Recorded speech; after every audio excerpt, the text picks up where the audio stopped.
नमस्ते दोस्तों, आप सुन रहे हैं हिंदी रेडियो और मैं हूं आपकी अपनी ऋषिता। आज हम लेकर आए हैं एक ऐसे शख्सियत की कहानी जिसने हिमाचल की पहाड़ियों से निकलकर बॉम्बे की चकाचौंध में अपने सपनों का आलम रचा। ये कहानी है जुगल किशोर की, एक इंसान जिसने गरीबी की कड़वी सच्चाई को ठुकराया और सिनेमा की दुनिया में अपनी मेहनत से एक अलग मुकाम हासिल किया। उनकी जिंदगी में संघर्ष था, जुनून था और एक ऐसा सपना था जो उन्हें कभी रुकने नहीं देता था। तो चलिए इस रोमांचक सफर को शुरू करते हैं। जुगल किशोर का जन्म हिमाचल प्रदेश के पालमपुर के पास ठकुरद्वार गांव में हुआ।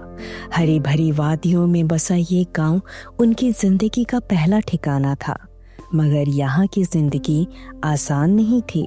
छोटी उम्र में ही उनके पिता का साया उठ गया। माँ दिन रात मेहनत करती, पर घर में 2 वक्त की रोटी भी मुश्किल से जुटती। जुगल की आंखों में सपने थे, वो सपने जो गांव की तंग गलियों में कैद नहीं रह सकते थे। एक दिन अपनी माँ के हाथों में खाली थाली देखकर जुगल ने ठान लिया कि वे इस गरीबी को हटाएंगे। उनके पास ना पैसा था ना रास्ता, लेकिन हौसला था और यही हौसला उन्हें 1940 के दशक में बॉम्बे की ओर ले गया। बॉम्बे पहुंचते ही जुगल को इस शहर की हकीकत समझ आ गई। सड़कों पर भीड़, स्टूडियो के बाहर लंबी कतारें और हर चेहरे पर एक ही सवाल, काम कब मिलेगा।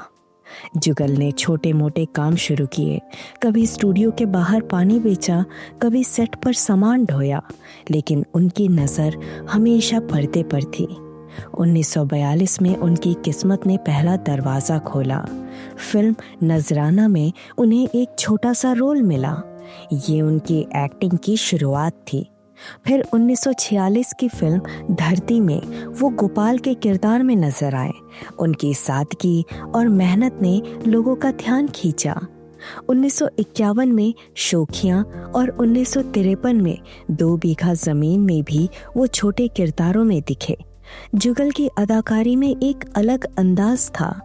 वो बड़े रोल्स में नहीं, बल्कि छोटी छोटी भूमिकाओं में अपनी छाप छोड़ते थे। 1950 का दशक आते आते जुगल की जिंदगी में नया मोड़ आया। वो सिर्फ एक्टिंग तक सीमित नहीं रहना चाहते थे। एक दिन सेट पर बैठे बैठे वो अपनी डायरी में कहानियां लिखने लगे। उनकी मुलाकात हुई मशहूर फिल्म मेकर सोहराब मोदी से। सोहराब मोदी ने जुगल की स्क्रिप्ट देखी और कहा, इस लड़के में कुछ बात है। 1956 में जुगल ने डायरेक्शन की दुनिया में कदम रखा। उनकी पहली फिल्म थी गुलाम बेगम बादशाह, एक ऐतिहासिक ड्रामा जिसे उन्होंने डायरेक्ट किया।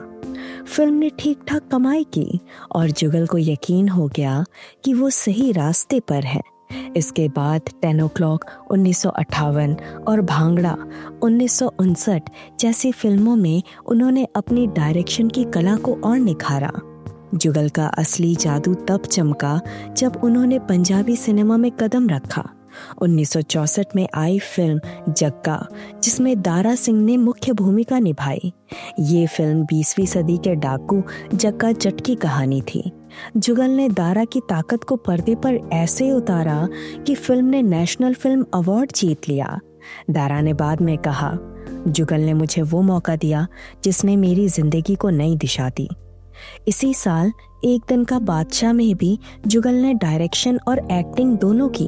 उनकी एक्टिंग का सिलसिला भी चलता रहा। लाल बंगला 1966 में वो सीआईडी इंस्पेक्टर शंकर कपूर बने, तो फैसला 1965 में मोती के रोल में दिखे। जुगल की नज़र हमेशा नए टैलेंट पर रहती थी। 1976 में उनकी फिल्म 2 खिलाड़ी आई, जिसमें उन्होंने एक युवा शशि पुरी को मौका दिया। शशि एक साधारण परिवार से आए थे, मगर उनकी आंखों में वही जुनून था जो कभी जुगल की आंखों में चलता था।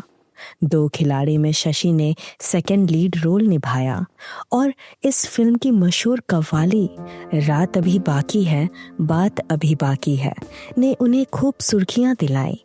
जानी बाबू कव्वाली की आवाज में गाई ये कव्वाली आज भी लोगों के दिलों में बसी है। एक ऐसा गीत जो रात की खामोशी में जिंदगी की बातें कह जाता है। इसके बाद 1979 में दादा में भी शशि ने सेकंड लीड किरदार निभाया। जुगल ने उन्हें ऐसा मंच दिया कि वो इंडस्ट्री में अपनी पहचान बनाने लगे। शशि हमेशा कहते, जुगल साहब मेरे लिए गुरु थे। उनकी फिल्मों ने मुझे वो पहला कदम दिया जिसने मेरी राह आसान की। इसके साथ ही जुगल की फिल्में चलती रहीं। खोज 1971, सबक 1973, अपराधी 1974 और दो खिलाड़ी 1976 तक उन्होंने डायरेक्शन और एक्टिंग दोनों में हाथ आजमाया। दो खिलाड़ी में वो जग्गा के रोल में भी नजर आए, लेकिन जुगल का सबसे बड़ा सपना था एक ऐसी फिल्म बनाना जो इतिहास में दर्ज हो। 1979 में वो सपना सच हुआ, फिल्म दादा। इसे उन्होंने डायरेक्ट भी किया और प्रोड्यूस भी। विनोद मेहरा, बिंदिया गोस्वामी, जीवन और अमजद खान जैसे सितारों से सजी ये फिल्म एक क्राइम ड्रामा थी। गाना दिल के टुकड़े टुकड़े करके इतना हिट हुआ कि केजे येसुदास को फिल्म फेयर अवार्ड मिला।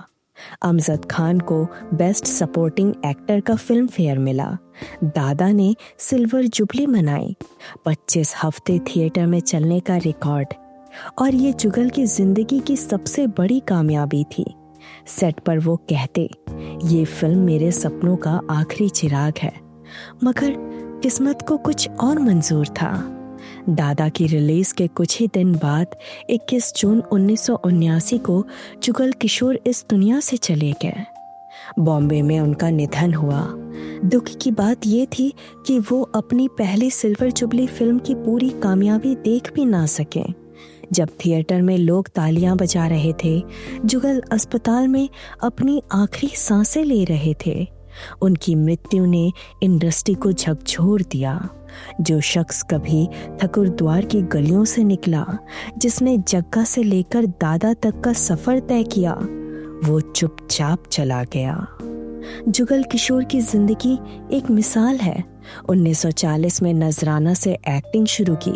1956 में गुलाम बेगम बादशाह से डायरेक्शन की दुनिया में आए और 1979 तक अपने जुनून को जिया। चोरी चोरी 1972 में जेलर, लालच 1972 में एक किरदार, हम 5 1980 में उनकी आखिरी झलक। वो हर रोल में चमके। उन्होंने शशि पुरी जैसे सितारों को मौका दिया, दारा सिंह को नई ऊंचाइयां दी और अपनी फिल्मों से दर्शकों को बांधे रखा। मगर आज जुगल किशोर जैसे लोग भुला दिए गए हैं। उनकी कहानियां, उनका संघर्ष, उनकी मेहनत, ये सब अब पुरानी यादों में सिमट गया है। शायद हमें ऐसे सितारों को फिर से याद करना चाहिए जो कभी सिनेमा के आसमान में चमके मगर वक्त की धूल में कहीं खो गए। तो दोस्तों, ये थी जुगल किशोर की कहानी हिंदी रेडियो पर आपकी अपने रिशिता के साथ। हमें बताइए कि आपको ये कहानी कैसी लगी और अगली बार हम किस शख्सियत की कहानी लेकर आए। तब तक के लिए सपनों को जिंदा रखिए और सुनते रहिए हिंदी रेडियो। नमस्ते।